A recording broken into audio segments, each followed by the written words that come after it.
Hello and welcome to the 49ers First and 10 podcast, 10 minutes of the most up-to-date 49ers news first thing in the morning.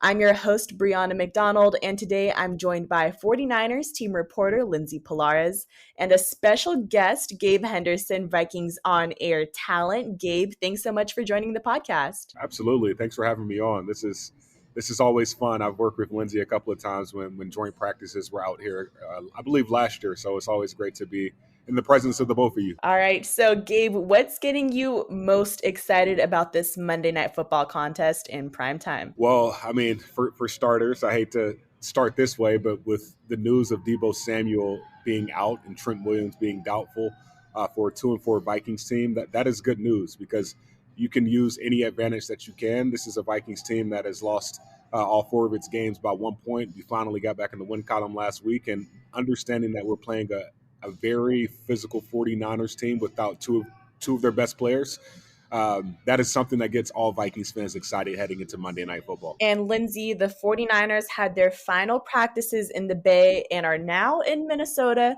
getting ready to face the Vikings tonight.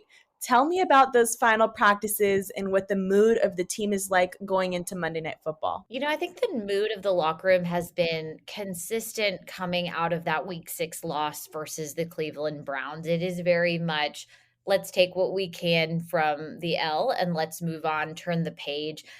The team's incredibly focused, and they have all said they're just zeroing in on this Monday night primetime matchup. And in terms of health-wise, kind of like Gabe mentioned, 49ers aren't exactly where they want to be. On Friday, we found out about wide receiver Deebo Samuel actually suffering a hairline fracture to his shoulder during that Week 6 matchup, and that's going to take him out for at least the next 2 games. And then All-Pro left tackle Trent Williams got rolled up on also during that Week 6 game. He is doubtful to play tonight. And then we have both linebacker Dre Greenlaw, who's incredibly critical to the 49ers run defense, as questionable, and running back Christian McCaffrey, who has kind of been the offensive all-star of the season.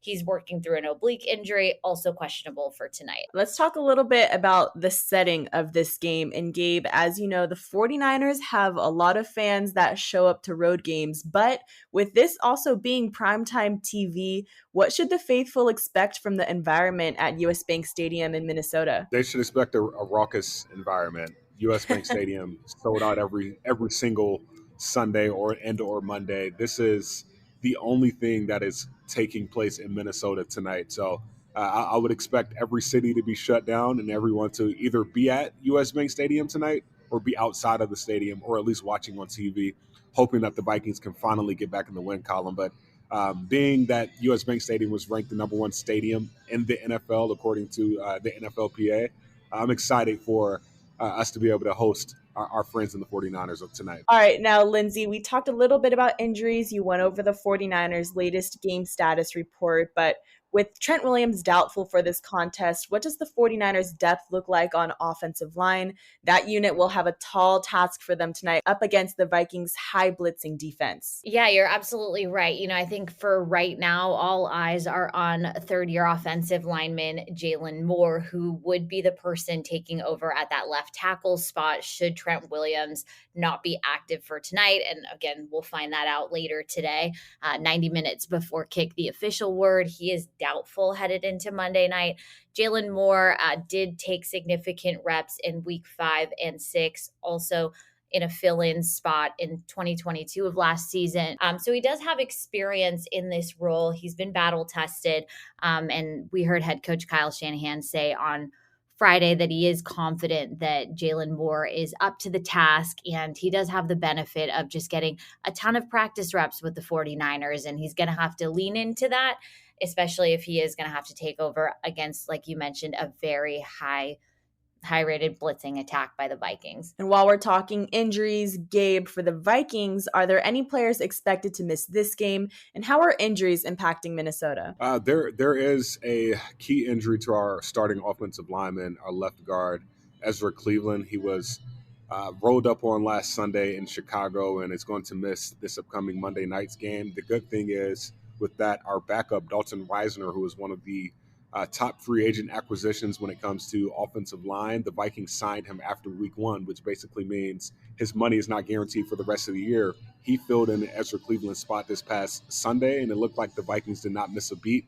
There's a couple of more guys that are questionable, but the only big injury that should affect our team right now is Ezra Cleveland. Granted, Marcus Davenport, who was a stout defensive end for us or outside linebacker for us, especially in the run game, he was placed on injured reserve this past Sunday. So that is going to be key when it comes to stopping the run for us. But offensively, I believe we should be fine. All right. Thank you both for bringing us up to speed. But in honor of week 7 being National Tight Ends Week, let's give some love to the tight ends. Lindsay, you probably saw George Kittle's face all over social media yesterday in commercials and mic'd up videos celebrating the holiday. But tell me about what his season's been like so far and the impact he brings to San Francisco's offense. Yeah, I think we've seen a little bit of everything from George Kittle. Week 6 wasn't a particularly big week in terms of him being involved in the passing attack. He only had 2 targets last week. But,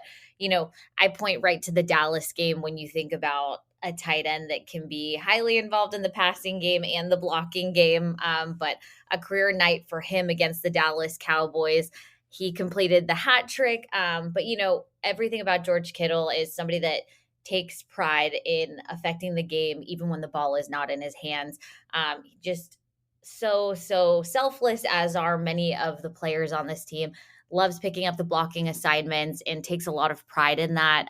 So George Kittle is somebody that kind of brings everything. And you talk about the intangibles that he also has. He's just kind of a force in the locker room, getting everybody pumped up and a true veteran leader. So excited to see him get much more involved tonight. I do think it's going to be important depending on who's available for the offensive line. They're definitely going to need some help blocking against a high blitzing attack as well. And then you'd expect him to be, targeted a few more times, especially if Deebo Samuel is not expected to go for the next couple weeks. Now in Minnesota, TJ Hockenson has become one of the Vikings' biggest threats on offense. Gabe, can you tell us more about his game, what you've seen from him so far, and what he brings to the Vikings offense? Yeah, well, I'm sure Lindsay knows this, but George Kittle and TJ Hockenson are best friends and or mentors. Yep. They hang out with each other in the offseason. So both of those guys are going to be pumped up for this upcoming Monday night's game tonight. And just looking at TJ Hockenson,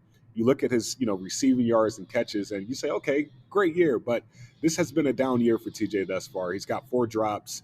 I believe he leads all tight ends in drops this year in the NFL. And while the Vikings know that he can play better, we also know that when TJ is on, there is probably no team in the NFL that could really stop our offense. So I think all Vikings fans are hoping that TJ can have a bounce back game, especially with the other guy on the other team coming in town that we all know is a top 2 or if not the best tight end in the NFL, and George Kittle.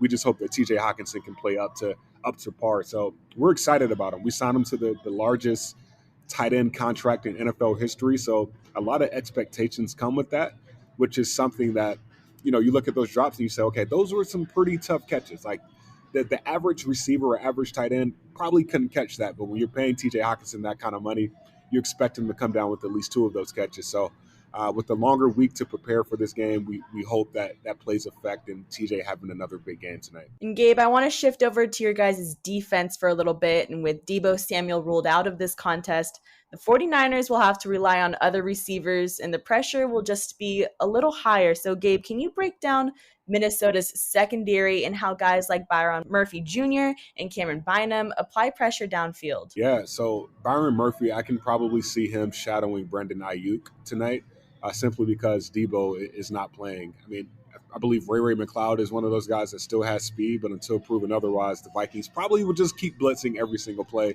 and lean on Byron Murphy to stop Brandon Ayuk. Cameron Bynum is a guy that's played every single snap this year at safety. And then you have Harrison Smith, our strong safety, who is probably a for sure Hall of Famer when he decides to hang up the cleats.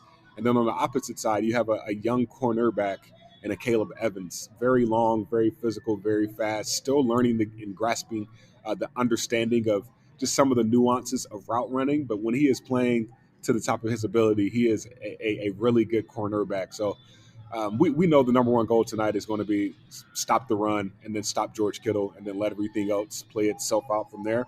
But I would expect the Vikings to try to put some pressure on the quarterback and Brock Purdy, and hopefully force him to make some errant throws, which ultimately has been the success of our defense thus far. Nothing has really changed about our defense that was ranked last in the NFL this past year. I believe Brian Flores has been a great 12th man on the field or 12th man on the sideline, which is ultimately giving our defense a little bit of juice this year so far. All right, well, a very exciting contest to watch tonight. So faithful, tune into the game. The Week 7 matchup is set to kick off at 5:15 p.m. Pacific time on Monday, October 23rd on ESPN. But that will do it for today. Thank you so much, Lindsay and Gabe, for joining me in this episode. Don't forget to follow First and 10 on Spotify and Apple Podcasts. Be sure to turn on the notifications so you're in the know when we post any breaking news updates. And thank you, Faithful, for tuning in.